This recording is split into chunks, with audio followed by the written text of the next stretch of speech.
নমস্কার। গল্পে গল্পে কথা মালিকা চ্যানেলে আমি দেবনীতা আপনাদের সকলকে স্বাগত জানাই। আজ আপনাদের জন্য নিয়ে এসেছি বিভূতিভূষণ বন্দ্যোপাধ্যায়ের লেখা একটি ছোট গল্প। গল্পটির নাম চৌধুরানী। আসুন শোনা যাক আজকের গল্পটি। এই ইতিহাস আজকালকার দিনে শোনাবার মতো বলেই শোনাচ্ছি। যদি লিখিয়ে রেখে না দিই একথা কেউ জানতে পারবে না। অনেক লোকের উপকার হবে পড়লে এ বিশ্বাসেই লেখা। আমার ছেলেবেলাতে গ্রামের ওপাড়ায় রামলাল কাকার হাঁক ডাক ছিল। সমস্ত মালপাড়া লোক তার প্রজা। তার মুখের হুকুমে 100 জোয়ান মরদ পুরুষ লাঠি হাতে এগিয়ে আসত। শক্ত হাতে লাঠি না ধরতে পারলে তখনকার দিনে পাড়া গাঁয়ে জমি জমা রাখা যেত না। জমি নিয়ে দাঙ্গা, জমির ফসল লুটতরাজ, এসব ছিল নিত্য নৈমিত্তিক ঘটনা। রামলাল কাকার প্রথম পক্ষের স্ত্রী আমার মায়ের চেয়ে 3 বছরের বড়। তিনি ছিলেন মায়ের সই। তাকে সইমা বলে ডাকতাম। সইমার লোক ভালো ছিলেন বলে শুনিনি। সারা বাল্যকাল ধরে তার নিজের শাশুড়ির সঙ্গে তার জাহাবাজি ঝগড়ার কথা শুনে এসেছি। শাশুড়িরা বউয়ের ওপর অত্যাচার করে এ কথা বাংলাদেশে সবাই জানে, কিন্তু অত্যাচারিতা অনেক বধূ তখন আমার এই সইমার নামে পুলকিত হয়ে উঠত। এমন এক নিপীড়িতা বধূকেই আমি বলতে শুনেছি ঘাটের পথে, বউ বলতে বউ হলো ও পাড়ার হরির মা, আমরা জন্মেছি ছাগল ভেড়া, শাশুড়িকে কি করে ছেঁচতে হয় তা দেখিয়ে দিয়েছে। তার সঙ্গিনী বললে, কাল নাকি সেজগিন্নির মুখে বউ কেরোসিনের টেমি ছেঁকা দিয়েছে, সেজগিন্নি তাই সহ্যি করে। বাপ, আমাদের মতো শাশুড়ি যদি হতো। সহ্যি না করে উপায় কি বলো? যা বাজে বউ যে, পেরে না উঠলে সহ্যি করতেই হচ্ছে বই কি। তা ধনী বউ বটে, আষাঢ় মাসে 2 দিন খেতেই দিলে না শাশুড়িকে, মুখে জোরে দাঁড়াবে কে সামনে? সেজগিন্নি কমও নয়।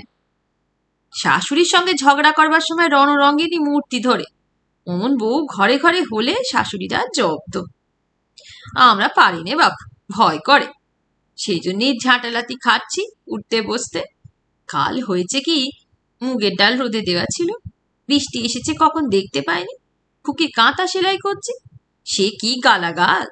আচ্ছা গালাগাল দাও না হয় দিলে, কিন্তু বাপ ভাই কি দোষ করলে? তাদের তুলে গালাগাল দেওয়া কেন বলো তো ভাই? বলবো আর কি, নিজেই দুবেলা সচক্ষে দেখছি, সকর্ণে শুনছি, হাড় ভাজা ভাজা হয়ে গেল ভাই। এক এক সময় মনে হয় একদিকে বেরিয়ে যায়, আর ভালো লাগে না। সইমা দেখতে শুনতে ভালো ছিলেন, সবাই তাকে সুন্দরী বলতো। তার 5-6টি ছেলে মেয়ে হয়। বড় ছেলেটি বুদ্ধিমান কিন্তু অবস্থাপন্ন ঘরের ছেলে, বিশেষ লেখাপড়া শেখেনি। অল্প বয়সে জমিদারি সেরেস্তায় নায়েবি কাজে ভর্তি হলো। এই সময় সইমা মারা গেলেন। রামলাল কাকা আবার বিবাহ করলেন। কয়েক বছরের মধ্যে 3-4টি ছেলে মেয়েও হলো। কিছুকাল পরে রামলাল কাকা আবার বিপত্নিক হলেন এবং প্রায় সঙ্গে সঙ্গেই আবার বিবাহ করলেন। তৃতীয় পক্ষের স্ত্রীরও 5-6টি ছেলে মেয়ে হলো। মাঝের পক্ষে প্রথম সন্তানের নাম আশালতা, বেশ সুন্দরী মেয়ে। রামলাল কাকা তৃতীয় পক্ষে বিবাহ করা কিছুদিন পরেই আশালতার ভাই বোনগুলি একে একে মারা গিয়ে বেঁচে রইল কেবল সে নিজে। আশালতার বিয়ে হলো 11 বছর বয়সে এবং সে বিধবা হয়ে বাপের বাড়ি ফিরে এলো। কন্যা বিধবা হয়ে বাড়ি আসার পর থেকে শোকে রামলাল কাকার শরীর ভেঙে পড়ল এবং বছর খানেকের মধ্যে তিনিও ইহলোক থেকে বিদায় গ্রহণ করলেন।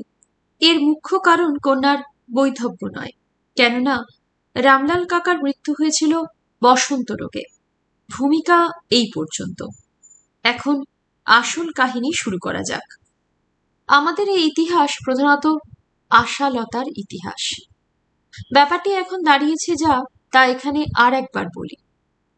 রামলাল কাকার সংসারে এখন কর্তা হয়ে দাঁড়ালো ওর প্রথম পক্ষের জ্যেষ্ঠ পুত্র শরৎ। শরতের তখন বিয়ে হয়েছে এবং 2টি সন্তানও হয়েছে। শরতের ছোট ভাই সনত লেখাপড়া শেখেনি, সে গ্রামেই ধানের ব্যবসা করে।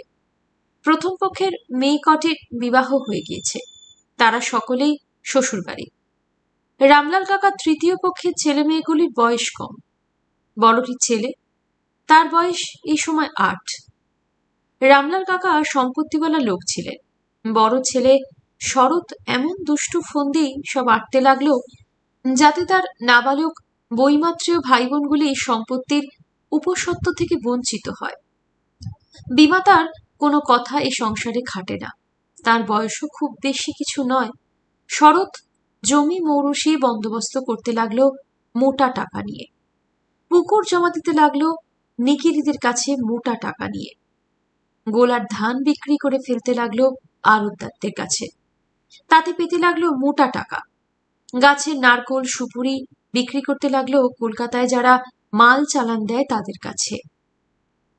অথচ ওর বিমাতা বা বৈমাত্রেয় ভাই বোনগুলির পরনে কাপড় নেই, স্কুল পাঠশালায় যাবার বন্দোবস্ত নেই। যা টাকা পাওয়া যাচ্ছে ওরা তো তার ন্যায্য অংশীদার, অথচ শরৎ বা সনদ সে চিজ নয়। সোজা পথে হাঁটার অভ্যাস তাদের নেই। বিমাতা মুখ ফুটে কিচ্ছু বলতে সাহস করেন না নিজের চেয়ে বেশি বয়সের সৎ ছেলের কাছে। এভাবে অরাজকতা চলল বছর ২। শরতের বিমাতা মুখ বুঝে সহ্য করেন। তিনি গরিব ঘরের মেয়ে, তৃতীয় পক্ষের স্ত্রী হয়ে এসেছিলেন এই সংসারে। যা জোর ছিল এখানে বিধবা হওয়ার সঙ্গে সঙ্গে সেটুকু গিয়েছে। দোর্দণ্ড প্রতাপ সৎ ছেলেকে কিছু বলতে সাহস করেন না তিনি, নির্জনে চোখের জল ফেলেন। তার ছেলেমেয়েরা বিষয় সম্পত্তির কি বোঝে? মহা আনন্দে লাট্টু ঘোরায় আর ঘুড়ি ওড়ায় পথে পথে, মাঠে মাঠে। শীতকাল, সকালবেলা। শরৎ এক বাটি মুড়ি খাচ্ছে বসে, এক্ষুনি চা খেয়ে সে বেরুবে। আশালতা এসে দোরের গোড়ায় দাঁড়িয়ে বললে, বর্দা।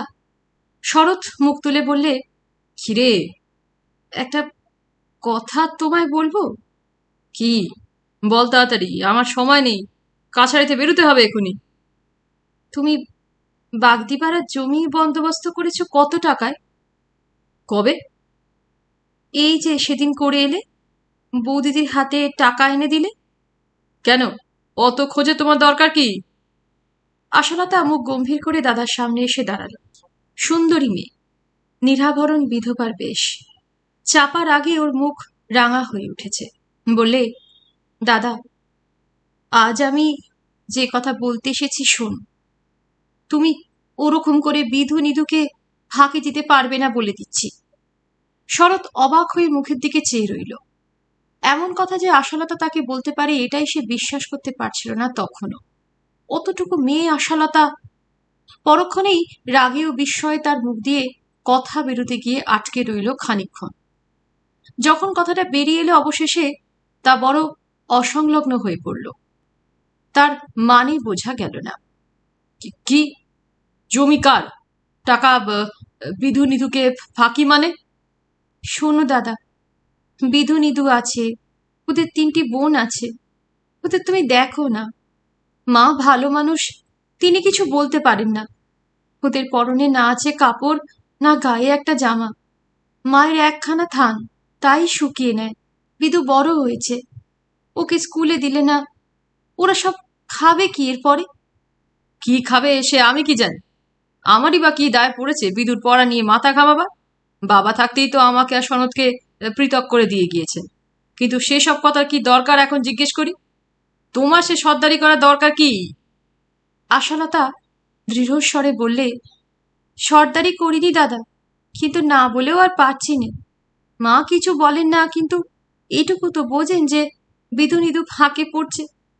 তুমি যে জমি বিলি করলে, বাঁশ ধান বিক্রি করলে, পুকুর জমা দিলে, সে টাকার ভাগ ওরা পাবে না। অথচ ওদের পরনে না আছে কাপড়, না আছে ওদের গায়ে একটা জামা। শরৎ রাগে কাঁপতে কাঁপতে বললে, এত বড় কথা তোর? তুই কথা বলতে আসবার কে শুনি? তোর কি ভাগ আছে বিষয়? তোর কোন জোর এখানে খাটবে শুনি? আমার কথা তো একটুও বলিনি দাদা। বিধু নিধুর ভাগ ওদের দাও, মাকে দাও। শৈলবালার বিয়ে দিতে হবে আজ বাদে কাল। সবই যদি বেচে কিনে ফেললে কাল শৈলর বিয়ে হবে কি দিয়ে? সে ভাবনায় আমার রাত্রিরে ঘুম হচ্ছে না। মা গিয়ে বুঝুন তার মেয়ের বিয়ে কি দিয়ে হবে, আমার তাতে কি? এই কথা তোমার উপযুক্ত হলো দাদা? শৈলর বিয়ে না হলে কার মুখ হাসবে, মার না তোমার?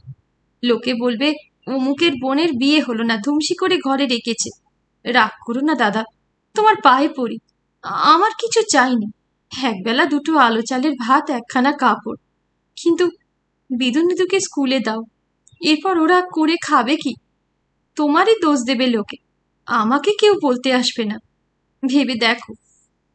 শরৎ একটা বড় ধাক্কা খেলে এই দিনটিতে।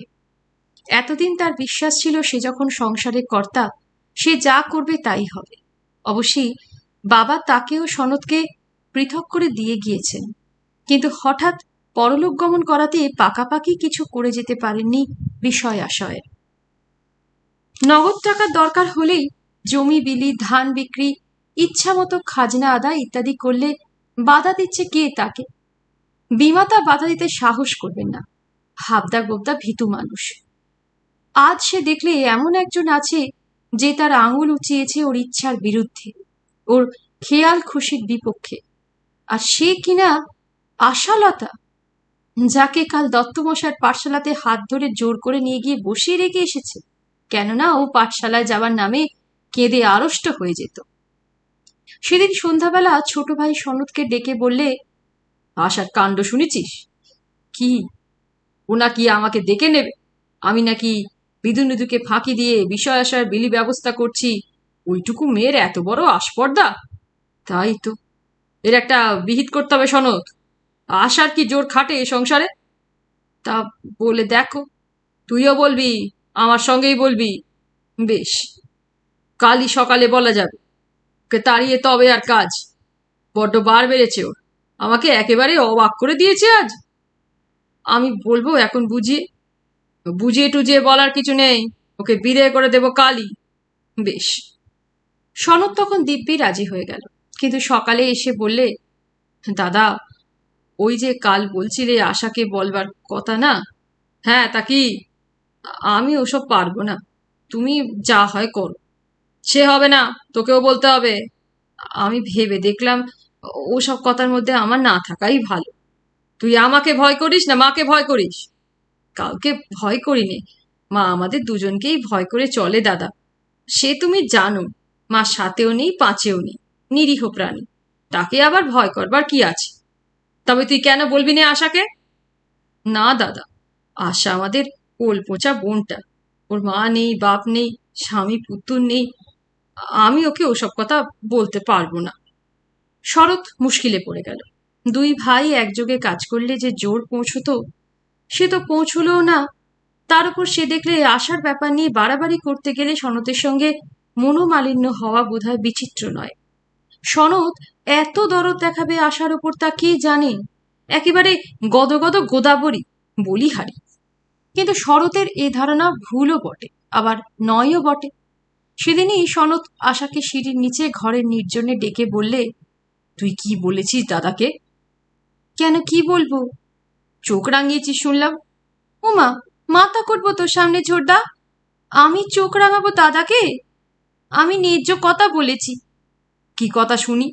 আশা সব ব্যাপার বললে, বলে কাঁদতে লাগলো। সনদ বললে, কেঁদে মরছিস কেন তুই? না ছোটদা, তুই বল, আমি কি অন্যায় কথা বলছি? তাই তো। আহা, মার কষ্ট দেখলে বুক ফেটে যায় ছোটদা, তুই বল। বদ্দা এতগুলো টাকা পেলেন, জমি বিলি করে, জিনিস বিক্রি করে, একটা পয়সা মার হাতে দিয়ে বলেছেন, মা তুমি একাদশীর দিন একটু মিষ্টি কিনে খেয়েও কি শৈলকে একটা ফ্রক কিনে দিও? আহা, কিছু পরবার নেই ওর। শাড়ির পাড় জুড়ে জুড়ে আমি সেদিন ওর একটা ফ্রক করে দিয়েছি, তবে পরে বাঁচে। কে আছে ছোটদা ওদের মুখের দিকে তাকাবার? মা তো ওই হতগজ। হতগজ না ভালো মানুষ? তার মানেই তাই। তুমি গায়ে আগুন ঢেলে দাও, রাগ কাটবে না। এদিকে বিধু নিধু শৈল ভেসে যাক। তা তুই আমাকে বললি না কেন? আমি দাদাকে বলতাম। তুইও ওই একরকম ছোটদা, তোর দ্বারা হতো না। সনৎ আশাকে যতই স্নেহ করুক, সে বেশি দিন বাঁচেনি। সেই বছর শীতের শেষে নিমোনিয়া হয়ে 7-8 দিন ভুগে সে মারা গেল। আশা দিন রাত রোগীর পাশে বসে সেবা করত, সারা দিন নাওয়া খাওয়া ভুলে গিয়ে। মজুমদার গিন্নির মুখে আমি সে কথা শুনেছি, কারণ সে সময় দেশে থাকতাম না। মজুমদার গিন্নি যার খুঁত ধরতেন না, সে সত্যিই একজন বুদ্ধ বা খ্রিস্ট। মজুমদার গিন্নি বলেছিলেন, সৎ মায়ের পেটের বোন বটে, কিন্তু নিজের বোন কমই আছে আজকাল যারা অমন করে ভাইয়ের সেবা করে। ওর মুখে এইটুকু কথার মূল্য অনেকখানি। শরতের মৃত্যুর পরে সংসারে শরতের একাধিপত্য দৃঢ়ভাবে প্রতিষ্ঠিত হলো। বাধা দেবার আর কেউ রইল না। রামলাল কাকার বিষয় সম্পত্তির মধ্যে যা ছিল ভালো, যে জমির খাজনা বিনা মোকদ্দমায় সহজে আদায় হয়, যে পুকুরে মাছ বাড়ে এবং শুকোয়, সকলের শেষে এক কথায় দুধের শরটুকু শরৎ গ্রাস করতে উদ্যত হলো। আবার আশালতাকে গিয়ে দাঁড়াতে হলো ওর কাছে। শরৎ চিৎকার করে রেগে তক্তপোষ চাপড়ে কথা বলে, আশা ধীরভাবে মৃদুস্বরে কথা বলে। শরৎ দিন দিন বিস্মিত হচ্ছে, কে জানতো সেই আশা এই মানুষ। নিধু মিতুকে নিয়ে গিয়ে শরতের সামনে দাঁড় করিয়ে সেদিন বললে, ছেলে দুটো যে একেবারে বয়ে গেল, এরা করে খাবে কি? এদের উপায় কি করছো বড়দা? আমি কি উপায় করব? তুমি এখন এদের গার্জেন হয়েছো, তুমি করো। আমি তোমার পায়ের জুতো তলা বড়দা, আমায় অমন কথা বলো না। তোমাকে আর মিষ্টি কথা শোনাতে হবে না আমাকে, যাও এখান থেকে। এদের উপায় কি করবে করো বড়দা, পায়ে পড়ি তোমার। মাইনে দেবে কে? তুমি। কেন আমি দেব? আমার শরতের উত্তরের বাকি অংশটুকু ছাপার উপযুক্ত নয়। আশা চুপ করে থেকে বললে, তোমার পায়ে পড়ি দাদা, এদের লেখাপড়া হিললে করো, বাঁদর হয়ে গেল একেবারে। তবে তো আমার। শরতের সবটুকু উত্তর ছাপাবার পুনরায় অযোগ্য হল। আশালতা পরদিন নিজে থেকে টাকা জোগাড় করে বিধু নিধুকে 2 মাইল দূরবর্তী সোনাখালী বাক্সার মাইনর স্কুলে ভর্তি করে দিল। ছেলে দুটো বধ হয়ে গিয়েছিল। নিজে জোর করে ওদের স্কুলে পাঠিয়ে দিত, নিজে সকালে বিকেলে পড়াতে বসাতো। আশা নিজে লেখাপড়া জানত সামান্যই। গ্রামের অমর্ত্য গুরুমশায়ের পাঠশালায় বাংলা সরল পাঠ 3য় ভাগ পর্যন্ত। কিন্তু নিজের চেষ্টাতে সে অনেক শিখেছিল। ওর মামার বাড়ি ছিল কলকাতার কাছে এরেদ। মা বেঁচে থাকতে সেখানে গিয়ে 2-3 মাস থাকতো।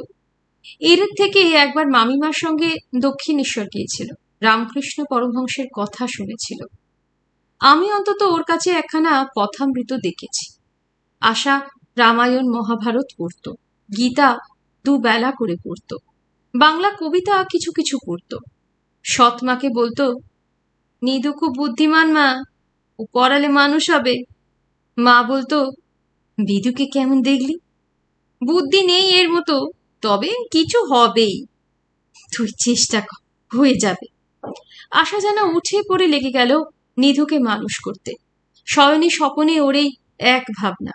নিধুর এতটুকু বেচাল দেখলে নিজে শাসন করে, কড়া পাহারায় পড়াশোনা করায়, একদিন স্কুল কামাই করলে ভাত দেওয়া বন্ধ করে দেয়। অথচ আশা আর বিধু নিধুর বয়সের তফাৎ খুব বেশি নয়, 8 বছরে কি 10 বছরের। পাড়ার লোকে বলতো, ওদের মা আর কি করে, আশা ওদের দিদিকে দিদি, মাকে মা। শরৎ চেষ্টা ত্রুটি করেনি ওদের সম্পত্তি ফাঁকি দেবার। আশা না থাকলে ওরা পথের ফকির হতো, এ কথায় কোনো ভুল নেই। শরৎ অত্যন্ত কুচরিত্রের লোক, মদ এবং আনুষাঙ্গিক সবকিছুই তার ছিল। একবার মদ খেয়ে বিধুকে ডেকে বললে, বিধু, এই কাগজখানাতে একটা সই দিতে বল মাকে। বিধু একে বর্দাকে ভয় করে, তার উপরে মাতাল অবস্থায় বর্দা অধিকতর ভয়ের কারণ ভালোই জানে সে। সুতরাং বিনা বাক্য ব্যয়ে সে কাগজখানা মায়ের কাছ থেকে সই করিয়ে নিয়ে এসে দিলে। শরৎ চলে গেল। এর দিন 10 পরে আশা নাইতে গিয়ে দেখলে ওদের ঘাটের ধারের বাগানে 7-8 জন লোকের জটলা। 5 জন কাঠুরে গাছ কাটছে, 2 জন লোক দাঁড়িয়ে লোক খাটাচ্ছে। আশার সঙ্গে ছিল গোয়ালপাড়ার কালী গোয়ালিনী। সে কালীকে বললে, পিসি, গিয়ে জিজ্ঞেস করো তো ওরা গাছ কাটছে কেন? কালী জিজ্ঞেস করে এসে বললে, মা টাগরুন, ওনারা বললে শরৎ বাবু এ বাগানে গাছ বিক্রি করেছে আমাদের কাছে। সে কি কথা? জিজ্ঞেস করে এসো কত টাকায় বিক্রি করেছে। কালী আবার গেল এবং ফিরে এসে বললে, 300 টাকায় মা টাগরুন। আশা তখনই বাড়ি গেল তাড়াতাড়ি স্নান করে। শরতের সঙ্গে কথাটা বলতে শরৎ ধীরভাবে বললে, কেন, তোমায় সব জানাতে হবে নাকি? তুমি বাড়ির কে? মার ভাগ মা সই করে বিক্রি করেছেন, নাবালকদের ওছি হয়ে। কত টাকা দিয়েছো মাকে? সে খোঁজে তোমার দরকার নেই, জিজ্ঞেস করে এসো। তাছাড়াও বাগানের গাছ কেটে বিক্রি করা কি ক্ষমতা আছে তোমার? 50-60 টাকার ফল বিক্রি হয় বছরে, কেন বাগানের গাছ কেটে বিক্রি হবে? মা সই দিয়েছে। তোমার কাছে আমি সে কৈফিয়ত দিতে রাজি নই, যাও তুমি। আশা ছুটে এসে সৎমাকে জিজ্ঞেস করে জানলে কিছুদিন আগে একখানা কাগজে সই দিয়েছিলেন বটে, তবে কি জন্যে তার সই নেওয়া হলো তা জানেন না তিনি। হ্যাঁ, কাল বিকেলে বিধু এসে তার হাতে 30টি টাকা দিয়ে বলেছিল বর্দা দিয়েছে। তিনি বাক্সে তুলে রেখে দিয়েছিলেন এই পর্যন্ত। আশা রেগে বললে, তুমি একটা আস্ত বোকা, সই দিতে বললে অমনি দিলে, আমাকে জিজ্ঞেস করনি কেন? তুমি কি জানো কিসে সই? তুই তখন বাড়ির পুজো দিতে গিয়েছিস পঞ্চানন্দ তলায় শনিবারের দুপুরে। তাছাড়া শরৎ মদ খেয়ে এসেছিল। বিধু ভয় কেঁদেই বাঁচে না, জানো তো জমের মতো ভয় করে ওরা শরৎকে। তা তো জানি, এদিকে যে দিব্যি ওদের মাথায় হাত বুলোলো বর্দা।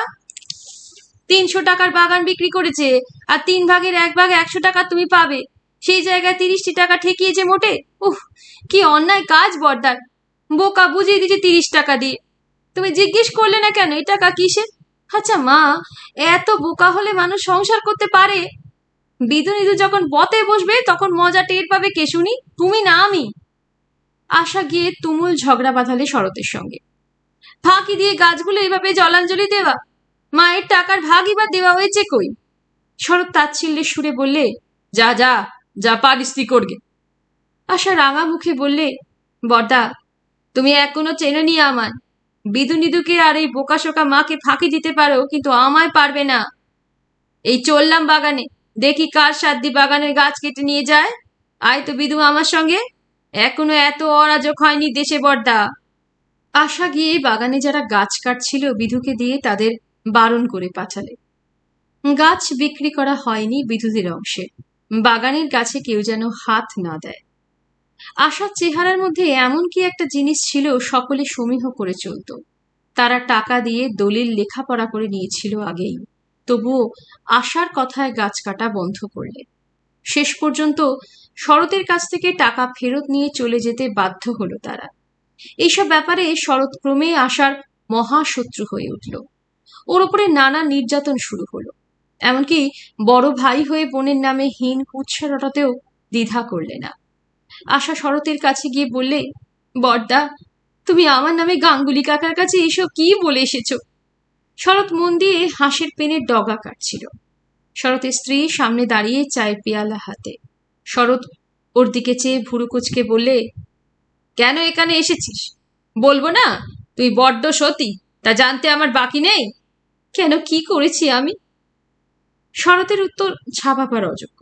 আশা মুখ ফিরিয়ে শরতের স্ত্রীর দিকে চেয়ে বললে, শুনলে তো বৌদিদি বর্দার কথা? শরতের স্ত্রী স্বামীকে অনুযোগের সুরে বললে, কি যে বলো, কত বড় সমুদ্র বোনকে ওই সব। শরৎ দাঁত খিচিয়ে বললে, তুই চা দিয়ে চলে যাও দেখি, নিজের কাজ দেখো গে।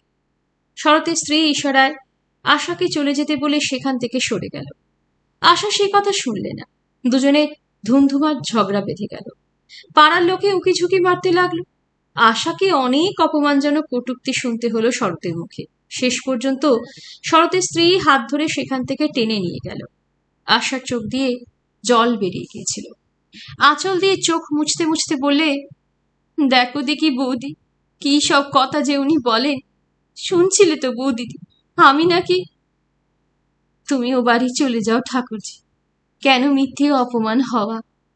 আমি কি বলবো বলো? আমার বলবার জো নেই কিছু, সবই জানো।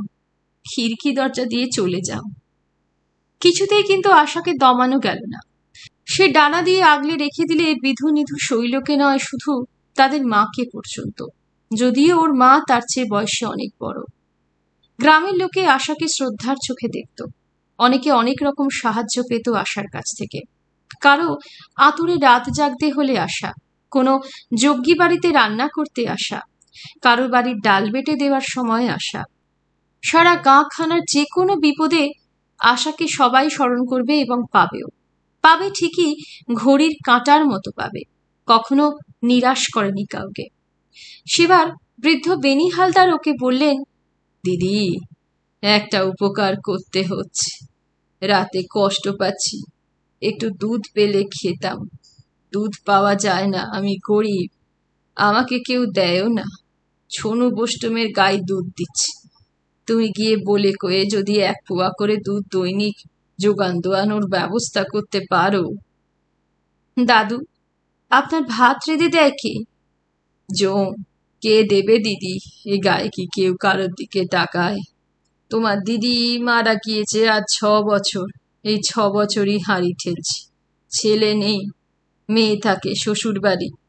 আমি না রাঁধলে রাঁধবে কেডা? আমি যদি রেঁধে দিই, খাবেন দাদু? যদি আপনার ভাত না সারে রেঁধে দিলে খাবেন? খাবো, খেয়ে পড়তে যাব, 2 হাত তুলে নাচবো, মনে করবো শিক্ষের মহাপ্রসাদ খেলাম। কেন এ কথা বললি কেন দিদি? আমার নামে নানা রকম রটনা রটেছে কিনা গায়ে, বর্দা রটিয়ে বেড়াচ্ছে। আমার মায়ের নামে যদি রটনা রটতো তবে আমি তার হাতে খেতাম না? মাস 2 অর্থাৎ সেবার গোটা শীতকাল ধরে রোজ সকালে এসে বুড়ো বেনি হালদারের রান্না করে দিত আশা। ফলে সেই শ্রাবণ মাসেই যখন বেনি হালদার মারা গেলেন, তখন নিষ্কর ব্রহ্মোত্তর সম্পত্তি থেকে 2 বিঘে আমন ধানের জমি তিনি আশার নামে উইল করে দিয়েছেন শোনা গেল। এ নিয়ে মোকদ্দমা সৃষ্টি হয়েছিল। বেনি হালদারের জামাই এসে বললে ও উইল জাল, সব সম্পত্তি তার ছেলের প্রাপ্য। আশা কি যে তাকে সম্পত্তি দিয়ে যাবেন তার শ্বশুর? শরৎ বেনি হালদারের জামাইয়ের তরফে মোকদ্দমার গোপনে তদবিরও করেছিল, কিন্তু শেষ পর্যন্ত আশার জমি কেউ কেড়ে নিতে পারেনি। বিধুর লেখাপড়া যেটুকু হয়েছিল তা আশার চেষ্টা ও উৎসাহের ফলে। নিধু লেখাপড়ায় খুব ভালো, ম্যাট্রিক পাশ করলে বেশ ভালো হবে। ইদানিং শরৎ সম্পূর্ণভাবে পৃথক হয়ে গিয়েছিল। এদের সম্পত্তিতে হাত দিতে সাহস করত না, আশাকে ভয় করত। সেই শরতের বউ যখন হঠাৎ মারা গেল, আশা গিয়ে শরতের সংসারে বুক দিয়ে পড়ল। ওর ছোট ছেলে মেয়েদের দেখাশোনা, রান্না করে খাওয়ানো সবকিছু করত সে। অবশ্যই বেশি দিন করতে হয়নি, কারণ দ্বিতীয়বার বিবাহ করতে শরৎ 3 মাসের বেশি দেরি করেনি। আশা চোখের জল ফেলে বলেছিল, বৌদিদির যে কি গুণ ছিল তা কেউ জানতো না, আমি জানতাম। বর্দার ভয়ে জুজু হয়ে থাকতো বেচারি। নিজের ইচ্ছেতে কিছু করবার কি তার উপায় ছিল? অমন বউকে বর্দা চিনতে পারলে না। 2 দিন যেতে তার তর সইল না, অমনি বিয়ে করে নিয়ে এলো। মাঘ মাসের শেষ। আশা শরতের বাড়ি গিয়ে বললে, বর্দা, তোমায় যেতে হচ্ছে একবারটি। কোথায় যাব? বিদুর বিয়ের জন্য হাঁটাহাঁটি করছে 7 বেড়ে দুঃখীরাম চৌধুরী।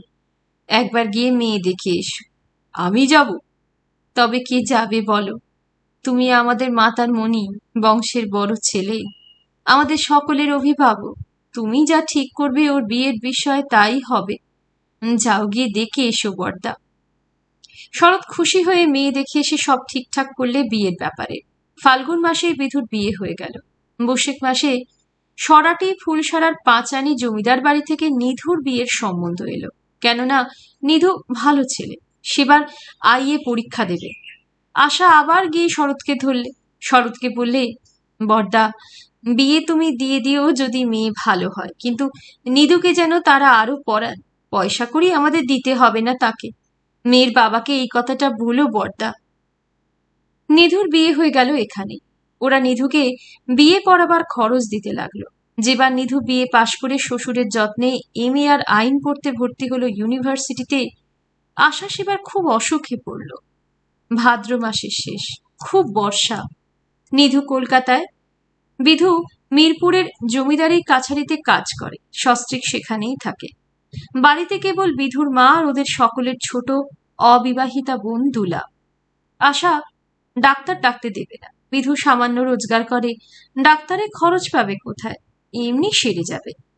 রোগ হঠাৎ বেঁকে দাঁড়ালো। দুলা দৌড়ে গিয়ে শরৎকে ডেকে নিয়ে এলো। শরৎ এসে বললে, কি হয়েছে মা? আশার নাকি অসুখ? ওদের মা কেঁদে বললে, বাবা শরৎ, তুমি বাঁচাও আমার আশাকে। ও আমার মেয়ে নয়, ও বিধু নিধুদের মা। আমি তো মিথ্যে মা হয়েছিলাম। কি করলাম কার? ওই করেছে সব। সর্বস্ব বিষয় বিক্রি করে দাও, আমার মাকে বাঁচিয়ে তোলো। দুপুর থেকে মা আমার অজ্ঞান হয়ে আছে। 5, 5.5 জ্বর, লোক চিনতে পারছে না, বিছানা হাতড়াচ্ছে। এসব 8-10 বছর আগেকার কথা। বিধু এখন চালের কল আর আড়ত করে এই অবস্থা ফিরিয়ে ফেলেছে। নিধু ডেপুটি ম্যাজিস্ট্রেট, বারাসাতে পরিবার নিয়ে আছে সম্প্রতি। বড়দিদির কথা বলতে বলতে এখনো ওদের চোখ দিয়ে জল পড়ে। আশার স্মৃতি আমাদের গ্রামের আকাশ বাতাস ছেয়ে আছে। এখনো সকলে বলে, সৎ বোন হলে কি খারাপ হয়, না সৎ মা সৎ ভাই হলে খারাপ হয়। আশাকে দেখেছ তো? এখানেই শেষ হলো এই ছোট গল্প চৌধুরানী। গল্পটি যদি আপনাদের ভালো লেগে থাকে তাহলে অবশ্যই একটি লাইক করবেন, মতামত জানাবেন। আমার চ্যানেলে অনেক ছোট গল্প আমি পড়েছি, আপনারা প্লেলিস্ট থেকে বা ভিডিওস থেকে দেখে সেই সমস্ত গল্প শুনে দেখতে পারেন। যদি আমার পাঠ আপনাদের ভালো লেগে থাকে তাহলে লাইক করবেন, সাবস্ক্রাইব করবেন এবং হাইপ দিয়ে আমার চ্যানেলটিকে এগিয়ে নিয়ে যেতে সাহায্য করবেন। ধন্যবাদ।